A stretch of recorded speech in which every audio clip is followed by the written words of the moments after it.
ये स्टोरी एक gate aspirant की है जिसके फादर गोदरेज कंपनी में वॉचमैन की नौकरी करते थे। अब आप सोच रहे हो सर ये गेट एस्पिरेंट को आपने चैनल पर क्यों नहीं बुलाया, उससे ये स्टोरी क्यों नहीं सुनवा रहे हो। मैंने उससे बात की थी, रिसेंटली वो ताइवान में है, वीएलएसआई कंपनी में काम कर रहा है, टेलीकॉम से पास आउट है और उसकी salary 24 lakh plus bonus. Yes, ये उसकी सैलरी है। तो एक वॉचमैन का बेटा गेट एग्जाम क्रैक करके जो अपॉर्चुनिटी ग्रैब कर रहा है, ये स्टोरी देख करके उन सभी को मोटिवेशन आना चाहिए जो सोच रहे हैं कि सर मेरे पास अपॉर्चुनिटी नहीं है, सर मैं सिटी में हूं बट फिर भी मुझे लगता है मैं किस काबिल नहीं हूं। यार जब वॉचमैन का बेटा कर सकता है तो आप क्यों नहीं कर सकते। उसके पास तो रिसोर्सेज बड़े कम थे, अगर वो कर सकता है तो आप क्यों नहीं कर सकते। वो तो कभी घूमने भी नहीं जाता था, मुंबई सिटी में वो रहता था, कभी घूमने नहीं जाता था वो।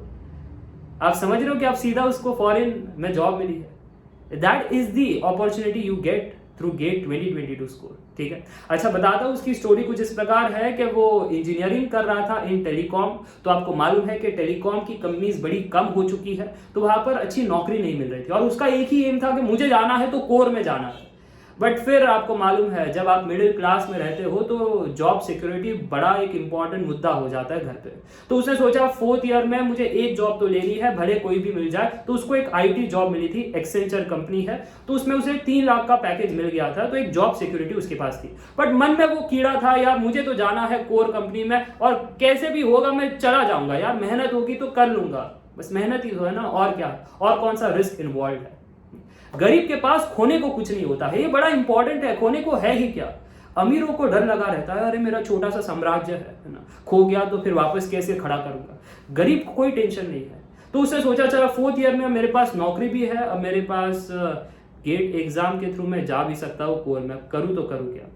उसको पता था अगर 4th ईयर में प्रिपरेशन से अगर क्रैक नहीं हुआ तो फिर ड्रॉप लेना पड़ेगा। उस डर में उसने जम करके मेहनत की, बहुत जम करके मेहनत की और मेहनत उसकी रंग लाई। उसका गेट अंडर 200 रैंक आ गया। अब 200 रैंक उसका आ गया तो वो उदास था, यार पीएसयू मिलेगा या नहीं, ये होगा या नहीं। और उसके माइंड में क्लियर था अगर पीएसयू नहीं भी मिला तो कुछ नहीं, एमटेक करेंगे और वहां से कोर में चले जाएंगे। ये होता है ऑप्टिमिज्म थॉट।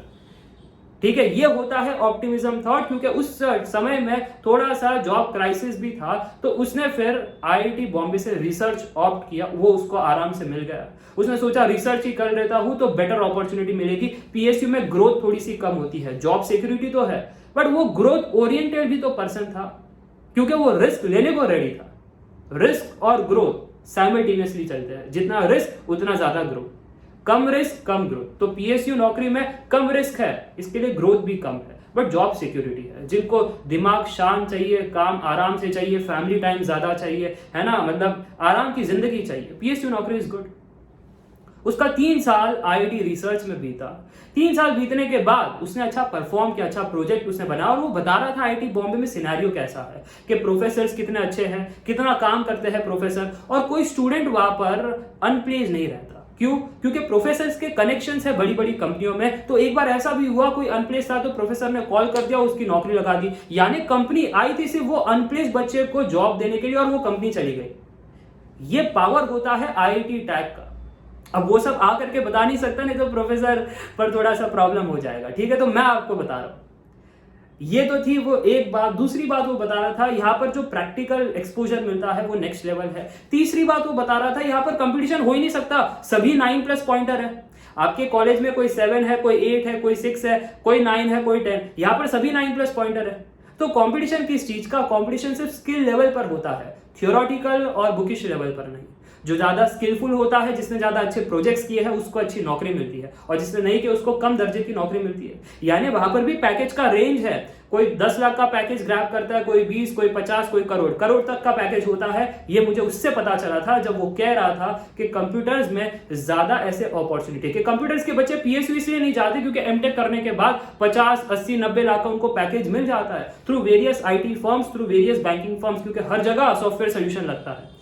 कोर के लिए थोड़ा टफ रहता है, बट कोर में भी अलग अलग है, थोड़े कम पैकेजेस से स्टार्ट होती है, बट कोर में आपको जॉब मिलती है। जैसे इंटेल, फिर बाद में और बहुत सारे कंपनी थे, सब मुझे याद नहीं आ रहे। कोई वो मैटलैब बता रहा था, डीएसपी रिलेटेड बता रहा था, तो वो टेलीकॉम का बच्चा था तो टेलीकॉम की चीजें बता रहा था। तो उसको मिल गई एक कंपनी वीएलएसआई, जो उसका ड्रीम था। ठीक है, और फिर वो चला गया वहां पर, ताइवान में आज काम कर रहा है। तो स्टोरी कुछ इस प्रकार है कि उसने 3 लाख का आईटी का जॉब छोड़ दिया था और आईआईटी रिसर्च गया था। तो 3 साल का रिसर्च प्रोग्राम होता है, तो 3 साल पहले उसकी 3 लाख की नौकरी थी, 3 साल के बाद 24 लाख प्लस की नौकरी है। और बेस्ट पार्ट ये भी है, वो बता रहा था जब तुम जाते हो वहां पर सिर्फ पैकेज नहीं, तुमको अच्छे दोस्त मिलते हैं, जो कोई माइक्रोसॉफ्ट में है, कोई इंटेल में है, कोई गूगल में है, कोई वीएमवेयर में, कोई बड़ी बड़ी कंपनीज में भी है। तो जब आपको ऐसे दोस्त मिलते हैं, तो अगर आपको स्विच करना है नौकरी में, आपके लिए आसान हो जाता है।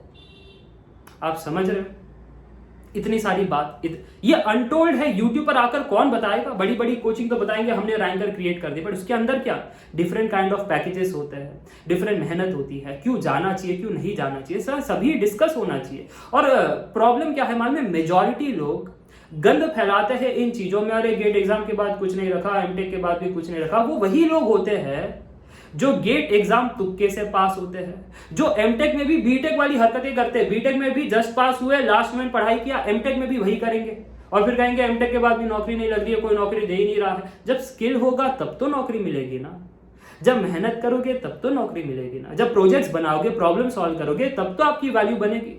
नहीं तो ऐसे कौन वैल्यू आपको देगा? और आप सोचो, आप खुद कंपनी हो, किसी को रिक्रूट कर रहे हो, किसी को भी रिक्रूट कर लोगे क्या? जो टाइम पास कर रहा है, जिसको जस्ट पैकेज चाहिए और प्रॉब्लम सॉल्व नहीं करेगा, क्या उसको नौकरी दे दोगे? नहीं दोगे ना, बस यही बात है। और होता क्या है, ये जो टॉपर्स होते हैं, ये अपने काम में बिजी है, इनके पास समय नहीं है कि हाँ मैं आकर के तुमको बताता हूँ कैसे मैंने क्रैक किया, कैसे क्या चल रहा है ना, कैसे चीजें हो रही है, अच्छी चीजें क्या है, बुरी चीजें क्या है।